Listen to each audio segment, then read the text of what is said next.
In a tragic development, a 31-year-old trainee doctor's dead body bearing multiple injuries was found on August 9th in R.G. Kar Hospital in Kolkata, sparking nationwide outrage and protests. The case has been taken up by the Central Bureau of Investigation as the search for justice intensifies. Former leader of opposition Sushma Swaraj's impassioned speech in Parliament has gone viral, capturing the nation's attention and fueling the ongoing demonstrations. Swaraj's address highlighted the urgent need for action against such heinous crimes. The public's outcry reflects a broader demand for stronger measures to ensure the safety of women across the country. ये एक अकेली घटना नहीं है अध्यक्ष जी, आए दिन ये घटनाएं हो रही हैं। ना तो घटना देर रात की है और ना लड़की अकेले थी।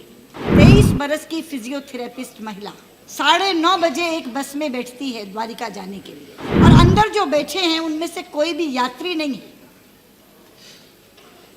वो एक तरह का नापाक इरादा लेकर बैठे हैं, उसके बाद उस बच्ची के साथ दुष्कर्म करते हैं। बहुत बार मैंने इस तरह के कृत्यों के लिए कहा है कि ऐसे लोगों को फांसी की सजा होनी चाहिए। इस तरह की घटना की शिकार महिला ना जिंदा में रही और ना मरे में रही। क्या ऐसे लोगों को फांसी की सजा नहीं होनी चाहिए? श्रीमती सुषमा स्वराज।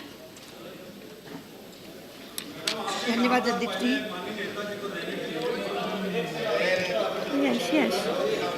यस नहीं, ये महिलाओं का विषय था और लीडर ऑफ ऑपोजिशन का रिक्वेस्ट था, इसलिए इसके बाद आपको बुला देते। अध्यक्ष जी, दिल्ली देश की राजधानी है और राजधानी होने के नाते यहाँ की कानून व्यवस्था राज्य सरकार के नीचे नहीं है, बल्कि सीधे केंद्र सरकार के नीचे है। लेकिन बहुत दुख होता है जब अखबारों में सुर्खियाँ छपती हैं और दिल्ली की कानून व्यवस्था पर टिप्पणी करके ये कहा जाता है कि ये शहर महिलाओं के लिए सबसे ज़्यादा असुरक्षित शहर है। और ये टिप्पणी उस समय ज़्यादा कष्टदायक हो जाती है जब ये पता लगता है कि यहाँ की मुख्यमंत्री एक महिला है। आए दिन नई नई वारदातें होती हैं, बजाय कानून व्यवस्था को सुधारने के एक बयान आता है महिला मुख्यमंत्री की तरफ से कि मेरी सलाह है कि रात को लड़कियां अकेले ना निकलें। अध्यक्ष जी, कल रात जो घटना घटी वो रात्रि 9:30 बजे की है और महिला अकेली नहीं थी, उसके साथ उसका पुरुष मित्र भी था। तो ना तो घटना देर रात की है और ना लड़की अकेले थी। 23 बरस की फिजियोथेरेपिस्ट महिला 9:30 बजे एक बस में बैठती है द्वारिका जाने के लिए,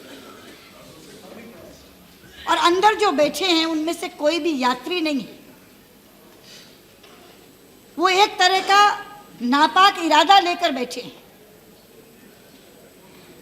वो उस महिला के साथ छेड़खानी करते हैं, उसका पुरुष मित्र रेजिस्ट करता है, लड़ाई लड़ने की कोशिश करता है तो उसके सिर पर रॉड्स मारते हैं, लोहे की छड़ें, और उसके बाद उस बच्ची के साथ दुष्कर्म करते हैं और गैंग रेप करके उसको बस से नीचे फेंक देते हैं। कल हमारे यहाँ से कुछ महिलाएं, हमारी महिला मोर्चा की अध्यक्षा वहाँ देखने के लिए गईं। डॉक्टर ने उन्हें मिलने नहीं दिया, लेकिन बाहर उसकी दास्तान सुनाई कि लड़की वेंटिलेटर पर है, उसके इंटेस्टाइन्स पूरे डैमेज हो चुके हैं, बचेगी कि नहीं बचेगी ये कहा नहीं जा सकता। आज सुबह पीठ से आपने एक शब्द इस्तेमाल किया, जघन्य कृत्य। शायद इससे ज़्यादा उपयुक्त शब्द इस घटना के लिए नहीं हो सकता। लेकिन ये एक अकेली घटना नहीं है अध्यक्ष जी, आए दिन ये घटनाएं हो रही हैं और इसीलिए हम लोगों ने आज प्रश्नकाल स्थगित करके इस प्रश्न को उठाना चाहा था। लेकिन चूंकि आपने कहा कि आप शून्य प्रहर में इसको उठाने देंगी और स्वयं जब आपने कहा कि ये जघन्य कृत्य है, तो हमको लगा कि ज़्यादा शांति से अगर इस मसले को उठाया जाए तो ज़रूरी। बहुत बार मैंने इस तरह के कृत्यों के लिए कहा है कि ऐसे लोगों को फांसी की सजा होनी चाहिए। लोग कह देते नहीं, कैपिटल पनिशमेंट खत्म हो जानी चाहिए। आप मुझे बताइए, इस तरह की घटना की शिकार महिला ना जिंदा में रही और ना मरे में रहेगी। वो एक जीवित लाश बनकर के अपना जीवन जिएगी अगर बच गई तो। अभी जीवन और मौत का संघर्ष झेल रही है, पता नहीं बचेगी कि नहीं बचेगी, लेकिन अगर बच गई तो पूरी जिंदगी एक जिंदा लाश की तरह से गुजारेगी। क्या ऐसे लोगों को फांसी की सजा नहीं होनी चाहिए? लेकिन मैं कहना चाहती हूँ, अभी तो सब लोग गिरफ्तार भी नहीं हुए, केवल 2 लोग गिरफ्तार हुए हैं। लेकिन क्या कर रही है दिल्ली पुलिस, क्या कर रही है केंद्र की सरकार, क्या कर रही है गृह मंत्री और क्या कर रही है दिल्ली की मुख्यमंत्री? ये सलाह देकर कि लड़कियां रात को अकेले न जाएं।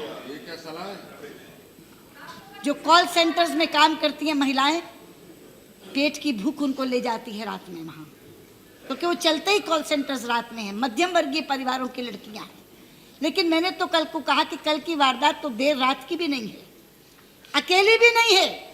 इससे ज्यादा वो क्या करे? रात के 9:30 बजे एक पुरुष मित्र के साथ चलती है, लेकिन उसके साथ इस तरह की घटना घटती है। अध्यक्ष जी, आप स्वयं बताइए किन शब्दों में इसकी निंदा की जाए? कोई शब्द बचता नहीं है इसकी निंदा करने के लिए। इसलिए आपके माध्यम से मैं कहना चाहती हूँ, गृह मंत्री सदन में आए, इस पर वक्तव्य दें। क्या कार्यवाही केंद्र की सरकार इस पर कर रही है, इसके बारे में बताएं और ये पूरा सदन पुरजोर भर्त्सना करे इसकी, और ऐसी घटनाओं की पुनरावृत्ति ना हो, इसके बारे में क्या कर रही है गृह मंत्री, इसके बारे में हमें आश्वासन दे। यही मुझे आपसे